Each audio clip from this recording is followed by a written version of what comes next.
Leah, welcome back. Happy to be here. Thank you. Thank you for being here and putting up with me, because here is the situation, people. I don't love this book, and Leah does. And so I am churning my way through and basically going from sexy point to sexy point, just trying to make it to something that I know I'm going to enjoy. So this particular episode, in episode 2, we are going to stop where I currently am in the book, which is page 464.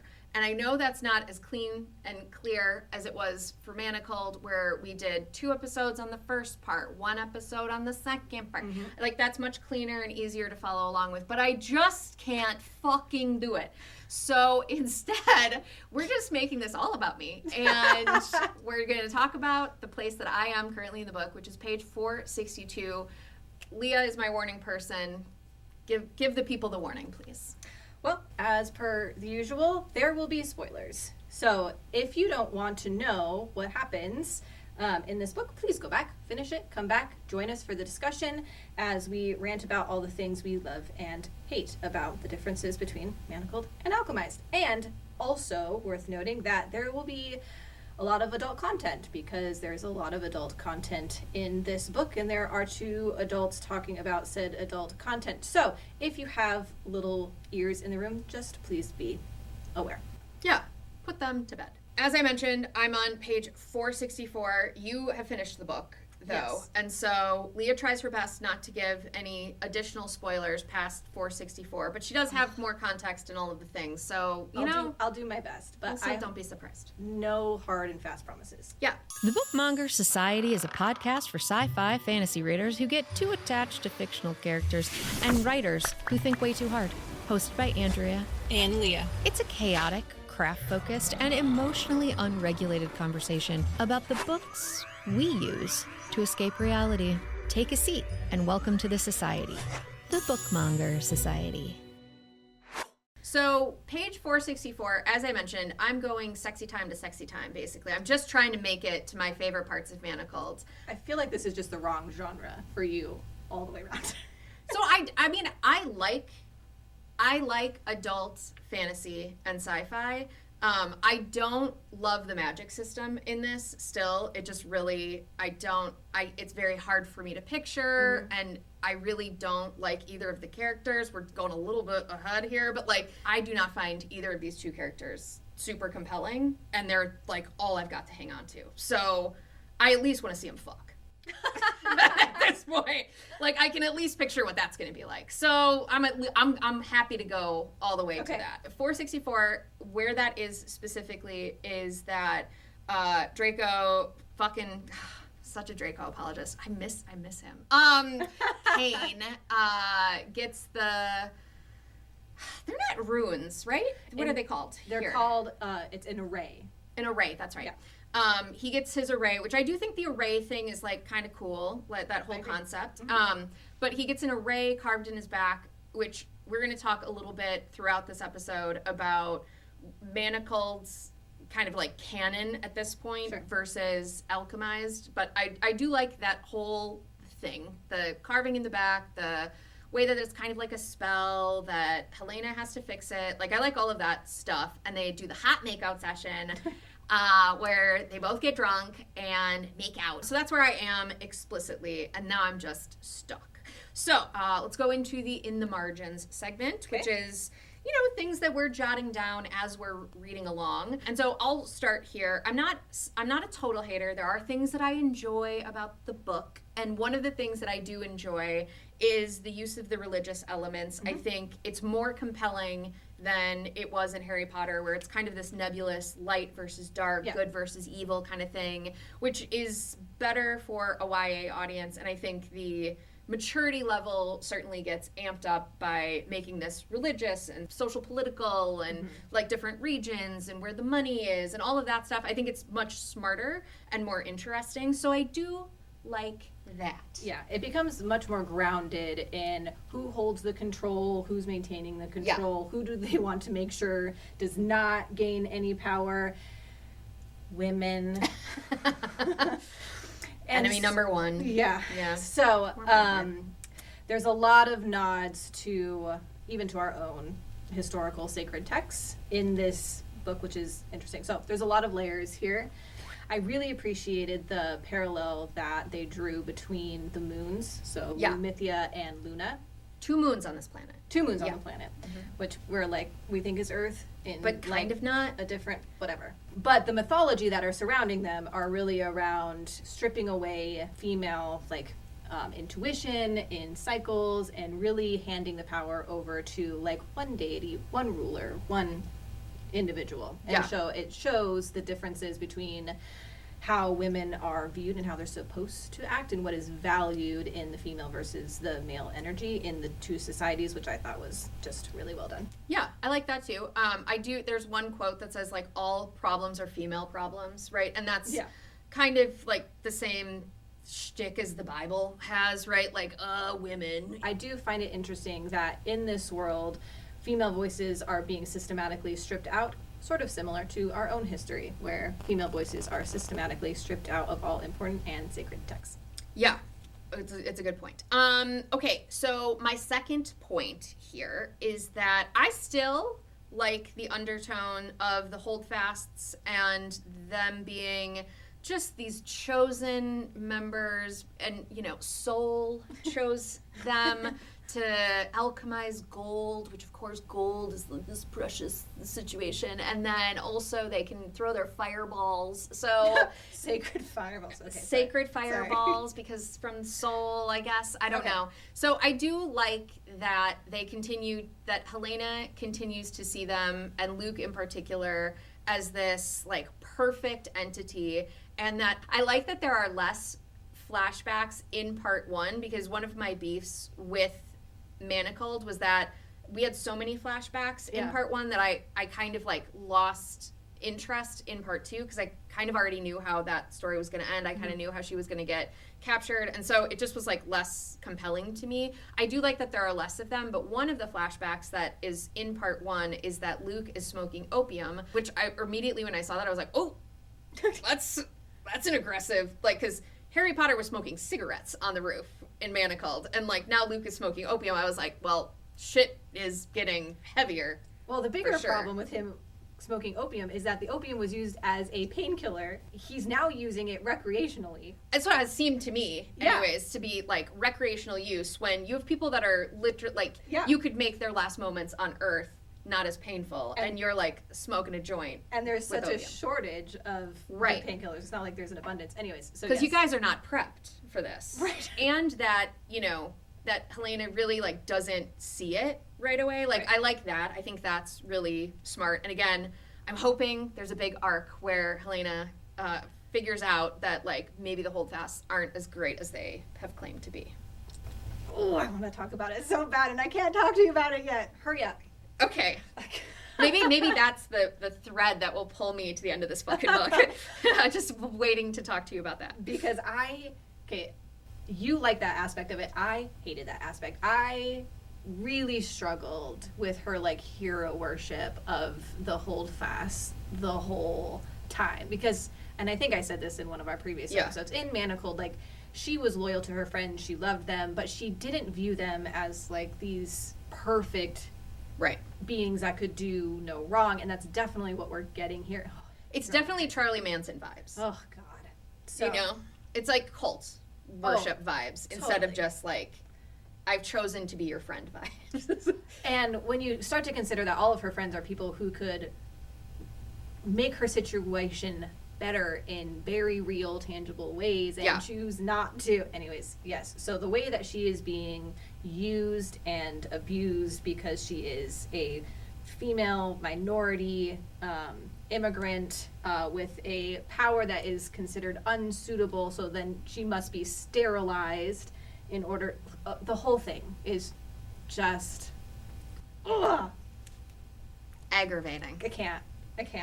Aggravating. I'm going to come back to your point a little bit about the flashbacks, because I agree. I think narrowing them, limiting them to just a few, did work really well. And one of the ways that I enjoyed it was that we don't know exactly how she's going to end up getting captured and imprisoned. Yeah. So in Manacled we did. We kind of had flashbacks that kind of, They kind of give away everything, They kind of to be honest. Yeah. Whereas Alchemized, it didn't. So we know she gets captured, we know she gets taken, but we don't know the how and the why. We're going to keep moving along. So part 2 starts with the flashbacks and the love story. So just like in Manacled, Helena becomes pregnant, the memories start to come back to her, and that includes being sworn to Kaine. And so just like this is in the margins. We're really like fast forwarding quite a bit because it really like this entire podcast is based on this idea that we're going to compare Alchemized to Manacled, and really like all of that stuff is very, very similar to Manacled. I don't know that it's worth talking about all of the things. It would be a lot. And I even tried to go into Alchemized as its own thing. Yeah. You know what I mean? Like, tried not to be entirely biased, and I just couldn't. I couldn't help it. Like, it's so very similar. You just can't. You can't. It's way too similar. Yeah. Like, that's because when we were talking about Alchemized and you were like, I hope that's an Alchemized, I was like, really, like, is this going to be the exact same thing? Like, exact same books? I was really surprised. And then I was kind of complaining about this on TikTok. I was like, is anybody else not enjoying this book? And I said in there, you know, I just finished Manacled and now I'm started on this. And somebody said, that would be super jarring. You shouldn't have done that. You should have given it a break because And and she was like, that's got to be super jarring. And I was like, I am jarred. That is exactly. Consider me jarred. I was like, that is the perfect verb for how I am feeling. Jarred. So I do think that the experience of this book, if I had been maybe a year past it also, would probably have been better, but that is what it is. Soften the edges a bit. So my last point before we go into this next section dovetails directly into the next section, but I kind of mentioned it already, which is that in Manacled, Hermione wants to use dark magic. So at the crux of the tension between Hermione and the Order of the Phoenix, the Resistance in Manacled, is this idea that she is like, guys, what are we doing here? Yeah. If we just continue to stun them and block the Death Eaters, we are all going to die. Like, we have to eventually kill them too, or there's going to be nothing left of us. That's at the crux of it. And then in this one, it's all about the Necrothals. And so I think let's just dive right into this next segment, which we've always called it Canon Who Dat. And in Manacled, it was an opportunity for Leah to explain to me that I've never read Harry Potter, all the things that I don't understand. But I think now it's a good opportunity for us to take things that happened in Manacled and compare them to Alchemized and kind of continue what we did in the first episode, which was like, who wore it better from a character perspective? Now, like, who wore it better from a plot perspective is kind of what this is. Yeah. And so I do think that, like, when we talk about, like, the war, the fighting in general, the good versus evil, I would say that I have things that I like better about Manacled and things that I like better about Alchemized. In general, I'd say Alchemized it feels more like a grown-up story, book. Yeah. Things feel a lot more mature, maybe. So, like, one of my gripes about Manacled was I was like, what are there, like, 2 adults in this war? Yeah. And, like, what, they don't seem like they have any strategy. Mm-hmm. In this, it's much more like there's a council, there's maps, they're trying to take ports, because if you don't get a port, this is true, you don't have any fucking supplies and you die. And so I liked that there's more actual war strategy in the fucking war. Not just like that's kids happening. going out with wands. Yeah. So I liked that there's more approach to the war. I did, however, like, I don't know how they're fighting. Like, the fighting, even though it was kind of like adolescent, right? Like curses and boils and like flaying flesh. Like, that didn't feel adolescent. No, that part didn't. But you know what I mean. Like this feels darker and more serious. But I don't really understand how they're fighting. Like, are they casting? Like, the thing that I do understand is pyromancy. Easy. Yep, like fireballs. Okay, totally got it.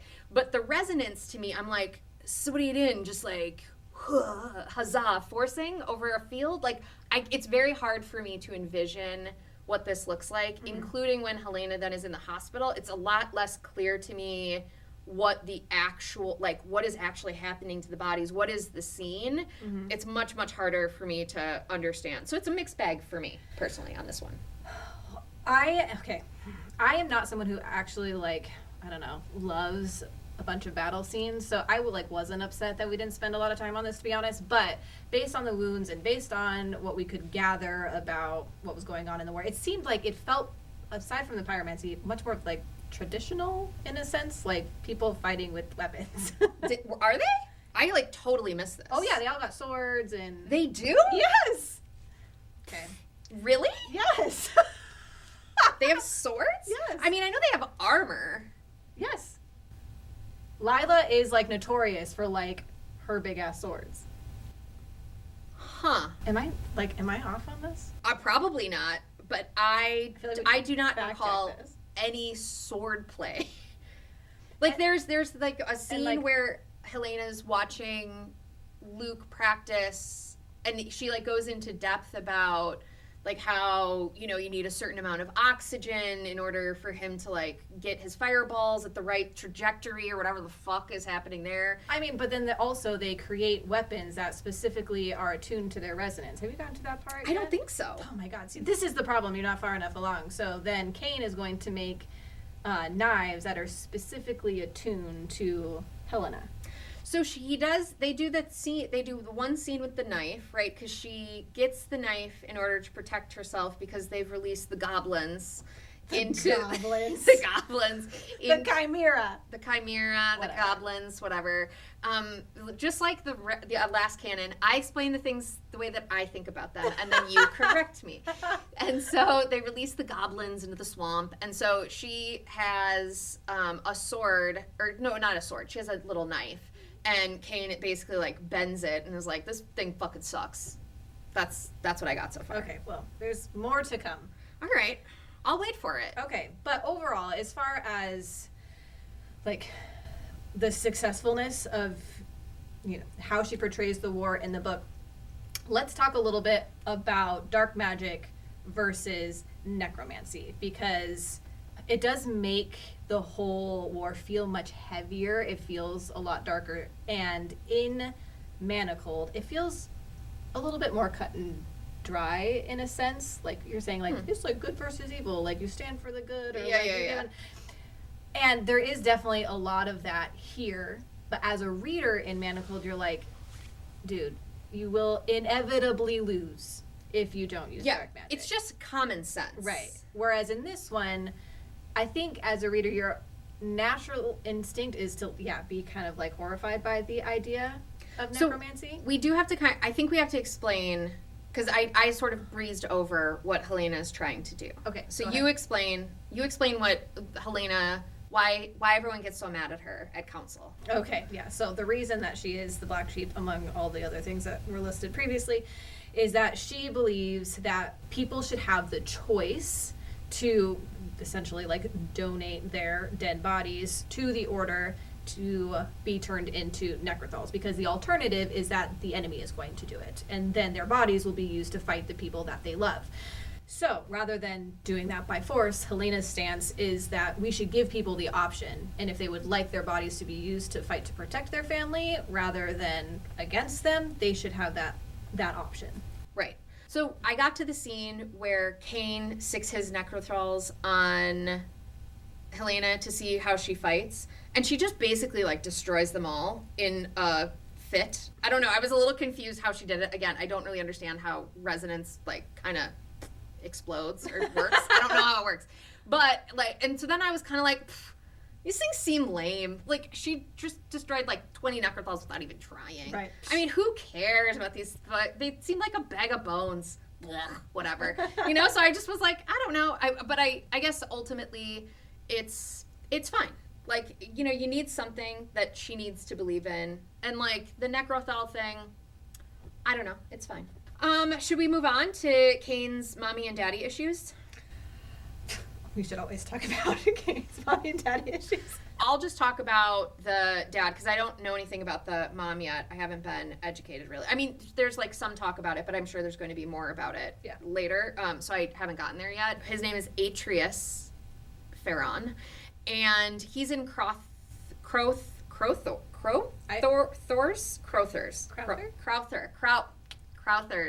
body. And this happens like pretty early. In the whole book, you find out that Crother isn't Crother, but then you find out that it's Kaine's dad. And I actually, I like love this. I think I'm not a big fan of the magic system, but I do like the idea that you can inhabit the body of your enemy. Like that's pretty fucking baller. And I'm interested in how Kaine's dad lost his body, because they explain that there is this whole, you are undying, but you can only withstand so much, deterioration on your body before you have to give it up and go into another one. And I really like, there's this show called Altered Carbon, which it should be called Sleeves, because the idea of it is that you have a sleeve, which is the human body, essentially, and you can swap, and it's like very common sci-fi thing, right? Like your consciousness is in like a little disc, and you just pop it into the back. Body. Yeah. Which I just like that concept in general. So I was into this. I liked it. Okay. I was, I hated Crowther. And so there was a part of me that was like, yeah, suck it, Crowther. You get to, you get to be inhabited by another asshole? By another asshole the whole time. Fitting. Because I felt like they tried to make him like a morally great character. I'm like, no. I hate him. No. I don't feel a lot of passion about him yet.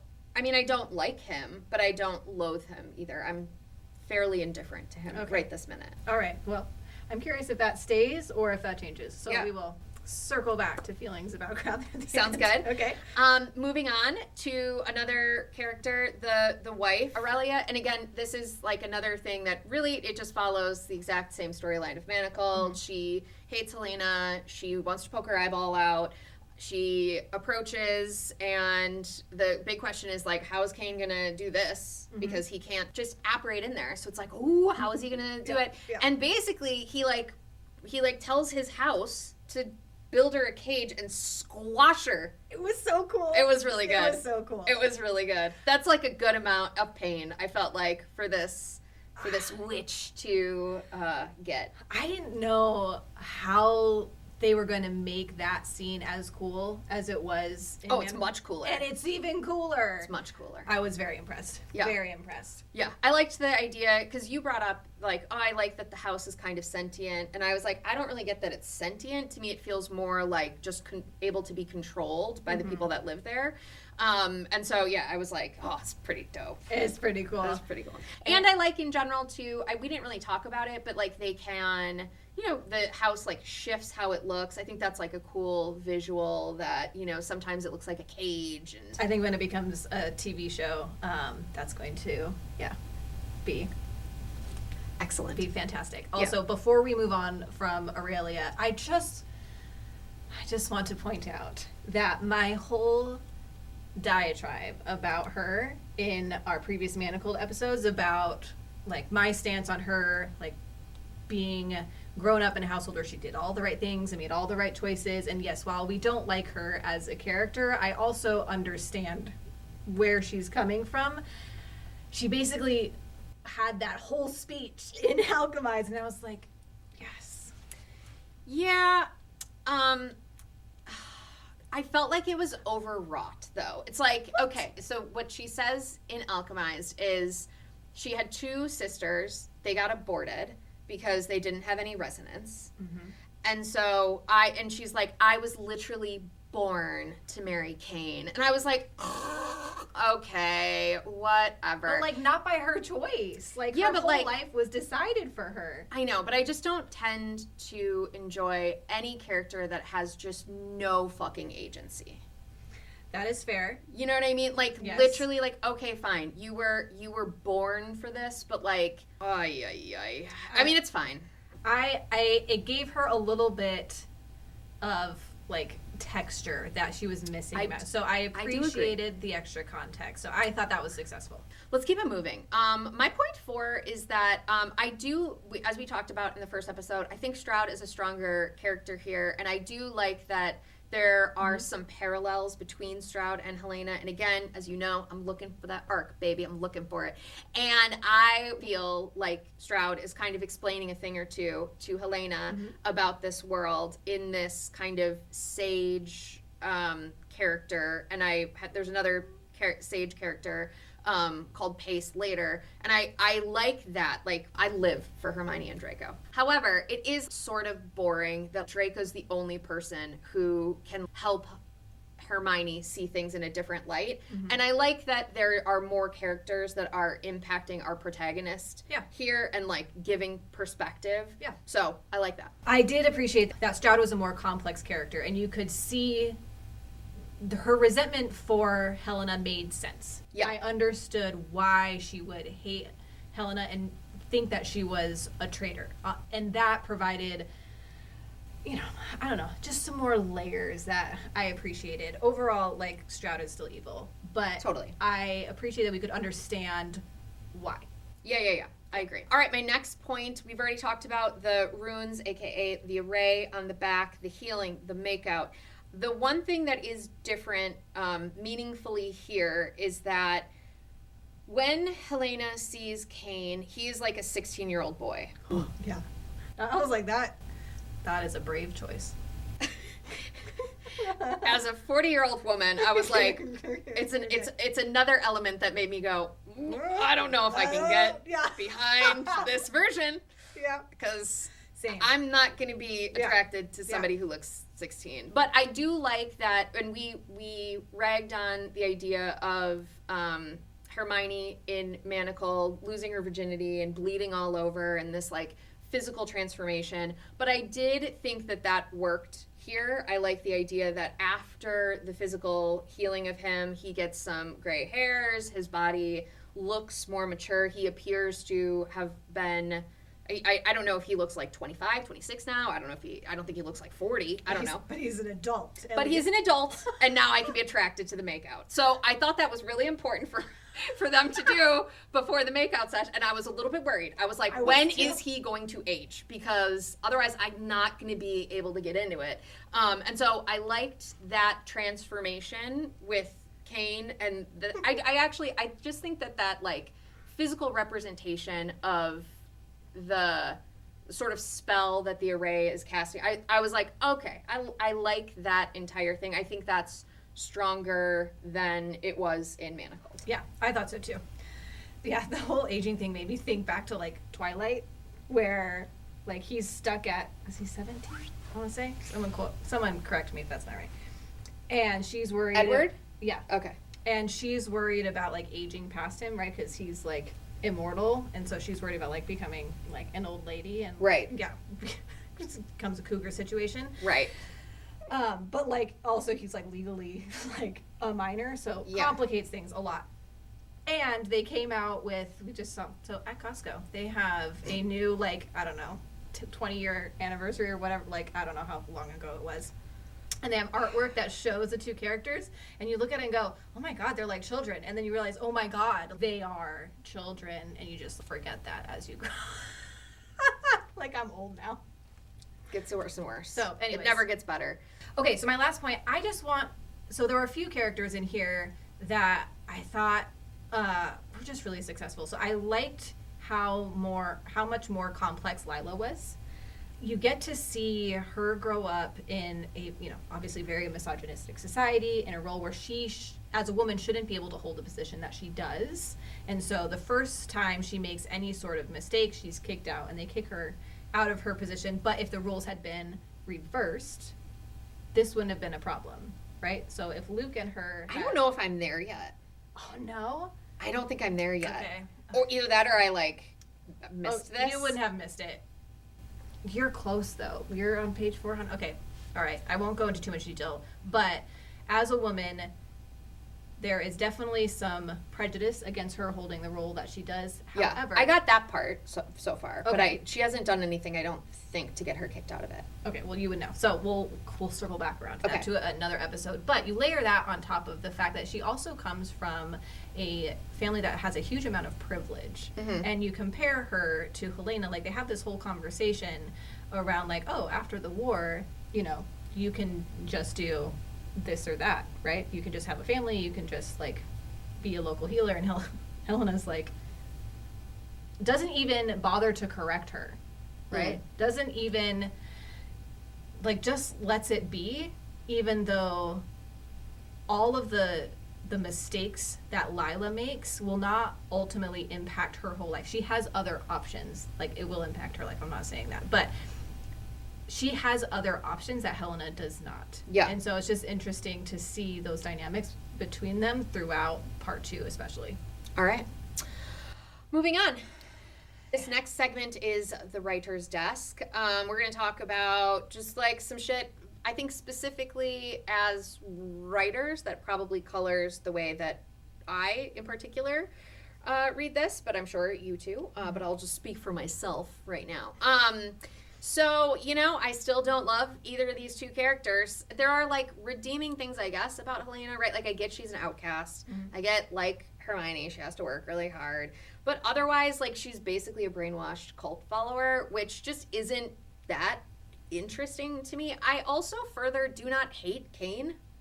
In the first 50 pages of Manacled, I was like, how Sen-Lin Yu is going to make me root for these two is going to be a fucking miracle. I can't stand this man. Yeah. Like, in the first 50 pages, and, like, he's not even in the first, like, 20 pages. So, like, in the first, like, in I don't know, like 10 pages of Manacled, I really get a visceral hatred for Draco.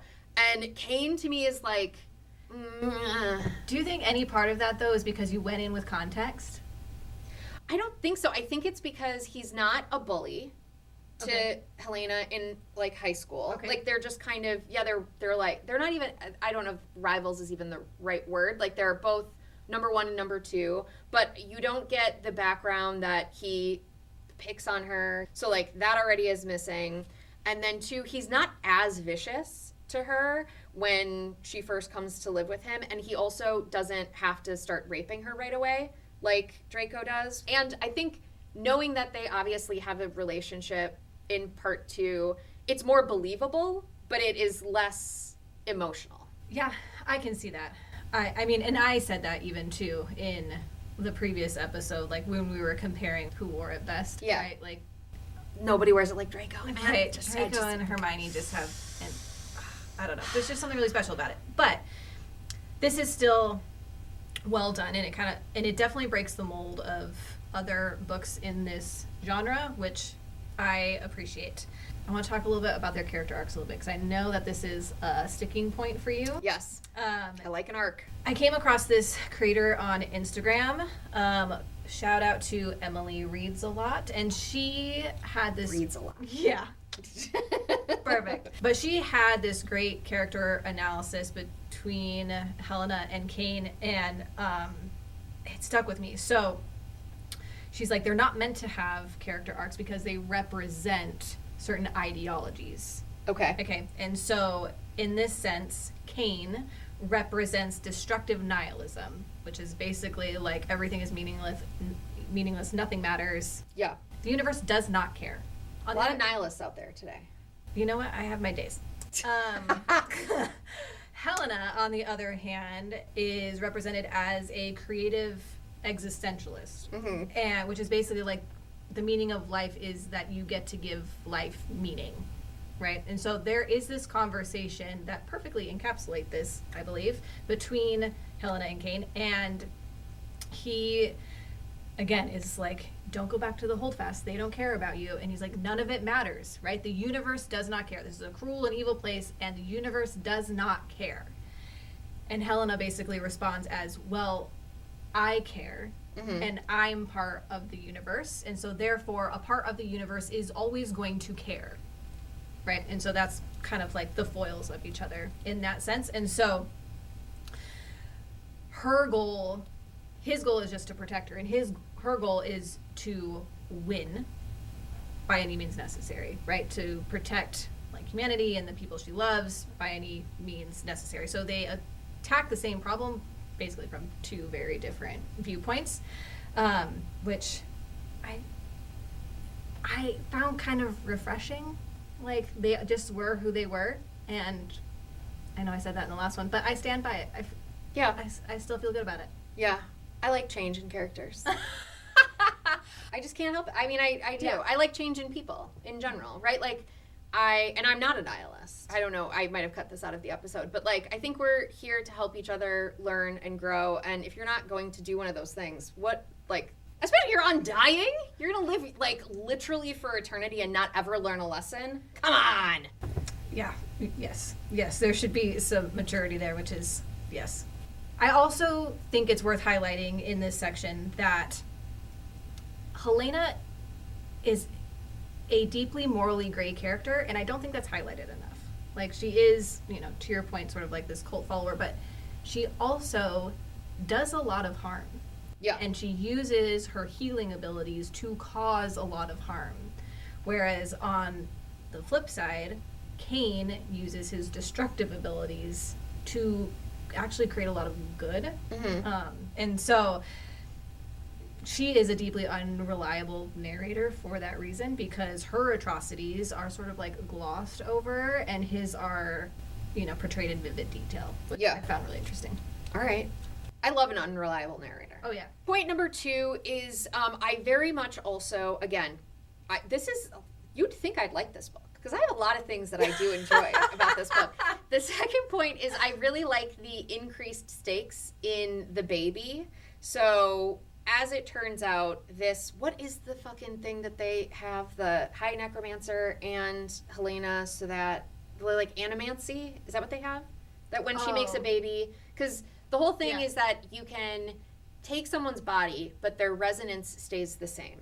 So if you are a pyromancer and you take somebody's body who doesn't have pyromance, you don't get to pyromance anymore. So Pyromancing days are over. Yeah. I like calling it pyromance instead of because is it pyromance? I don't think I'm putting the right emphasis on the right syllable. But anyways, the point is that you don't get to do that thing anymore. And the High Necromancer wants to continue his necromancy, right? Yeah. And his animancy? Does he have animancy? Yes. Okay, so he needs a baby with like this great skill set, basically, this natural skill set. And there's not a lot of options. And that's part of the reason that it's so important for Helena to get unsterilized so that she can have a baby with Kaine, because their powers combined are going to be the that power. Yeah. perfect vessel for the High Necromancer to come into, which I think is just like such a diabolical turning up of the like, holy fucking shit. That I loved that. I was like, well, that's a really slick increase in the stakes there. I agree. I mean, the whole concept was so disturbing, because in Manacled, there's obviously a deep threat to the baby because it will... Because of this world. Because of this world, and it can become an experiment, and all of those things. But in this story, no, there is a very real, very horrifying outcome for this baby, like very specific, and made it more viscerally terrifying. Yeah. Because you know what's going to happen to the baby, not like some ambiguous, like, oh, they're going to be tested on somewhere. Yeah. I did, however, have this thought about Interview with the Vampire. One of the rules in that book is you do not make children into vampires. Because they don't age, so they're stuck at whatever maturity they're at. Yeah. Right. And so Laszlo breaks that rule and makes Claudia a vampire, which, if you've seen the movie, is like the Kirsten Dunst character.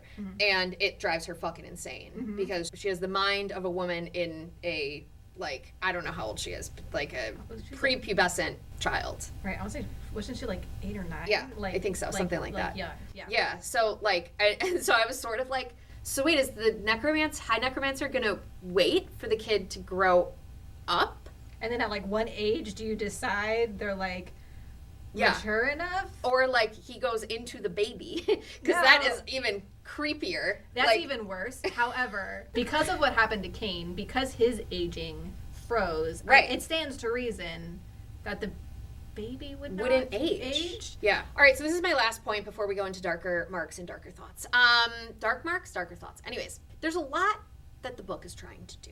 And I do think that it could be massively simplified and shortened, and I would enjoy it much, much more. To me, a lot of it feels like they're trying too hard. Like, it feels to me like just because you researched it doesn't mean that it has to come in the book. Like, it really should have a like very specific purpose. At one point, there's like talk of crystals and precious stones, and I'm like, we already have metal. We already have bringing people back from the dead. We have that little thing that the high necromancer puts into people's bodies to make them live forever that are probably like the Horcrux. We already have so fucking much. Leave the crystals. Leave them away. Just stop talking about stones and fucking crystals. Like, please, just keep it to the 8 elements that you already have, and let's just keep it moving. But I think, like, those elements, a lot of time, and, like, there's all the stuff about the moons, and then, like, I'm like, okay, like, I just need you to focus a little bit more on the story. So to me, a lot of these elements that feel like they're trying too hard really just like pull me away from the character in a way that I really do not enjoy. Like, I mostly want to know these characters, and I feel like I get an overwrought explanation of like everything in this world instead. I am actually torn on this point. So on one hand, yes, I do genuinely feel that the magic system could have been condensed and simplified a bit. But I do see Senlin Yu in like a similar category to like Olive Blake or R.F. Kuang, and when people read their books, it's typically a love or hate situation. Like, if you go look at their reviews, they have like a lot of 5 stars and a lot of 1 stars. And people are either like, oh my god, this is like god tier fiction, or people are like, oh my god, like, do they have, it's like they're trying to prove how smart they are, like, we get it. But I love Olive Blake. Like, I eat that shit up. You're a 5 star. I'm a 5 star. So I also think people just kind of fall into one camp or the other, and that's okay. On the flip side of that, I feel like right now the genre is sort of overwrought with what I would consider like overly simplified like plots and characters.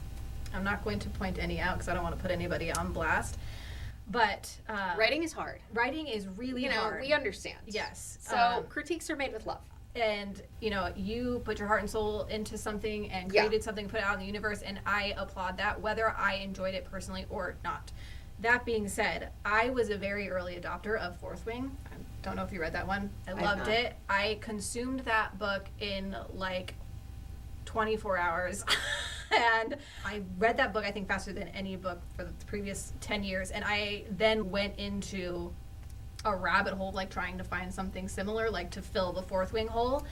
And after reading dozens, honestly, of romantasy books, I realized I don't actually know if I actually like the genre. I just like Fourth Wing. Yeah. Yeah.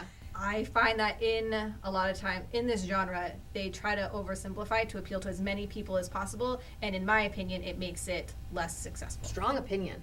Nice. I like that. All right. We're going to end here with, I have one dark thought. Okay. And this is fucking dark. So Helena does get away without being raped for a long time, unlike Hermione, which it happens early and constantly. Yes. And after her initial rape, Stroud is talking to her about it, and Helena did not enjoy it. Helena is very upset about this. It makes 100% sense. Who knew? And Stroud says, not surprising, you're high strung. And I just was like, ooh. The like levity there almost felt ew. But not like a meaningful, oh, this is how blasé Stroud is about this. You know? Yeah, no person in the history of ever got raped and was like, you know what? That would have been easier had I been like more type B about it. If only I was a different kind of person, right. I'd really enjoy this. This would have been so much smoother. Like, what the No. fuck? Yeah. Yeah. So that's really my last thing there. And then, listen, our final segment is always to be continued. Mm-hmm. And like, I'm just going to keep on chugging along, and I'm going to keep finding things that get me interested in this. I will also say, again, for the record, wouldn't be doing it without you, and I'm glad we're back to doing this. I'm excited, Yeah. and we have so much more to unpack for the next episode. Yes, so I will ready. I will endeavor to get through section 2, maybe even finish the whole book, and we'll just do one final episode. Listen, this is the chaos that you maybe are subscribed to. Do you know we have like over 30 subscribers on YouTube. But listen, okay, so we have like 30 YouTube subscribers. We've had like 50 people download the podcast. You have how many people on Instagram? About 32 actually. Yeah. So Leah's the Instagram person. I'm the YouTube person. TikTok, I think we've got like 20 or something. I've only posted like 2 videos. So listen, we do nothing really to promote this. Mm-hmm. So for those of you that have found us on the internet, just thanks and share it with a friend you think would enjoy it. And otherwise, subscribe, and we'll keep doing it. And we don't know what we're doing after this.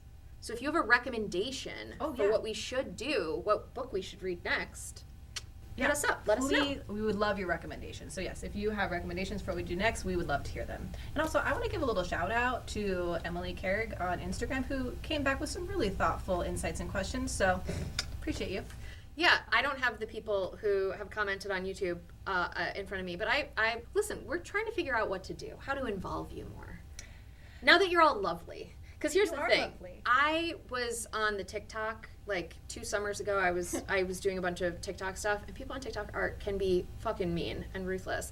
And so I've just been like, I don't even want to read comments. I don't even know. But all of you people are lovely that have been commenting and engaging. So we love you. You keep doing it. All right. Thanks. Bye. Bye.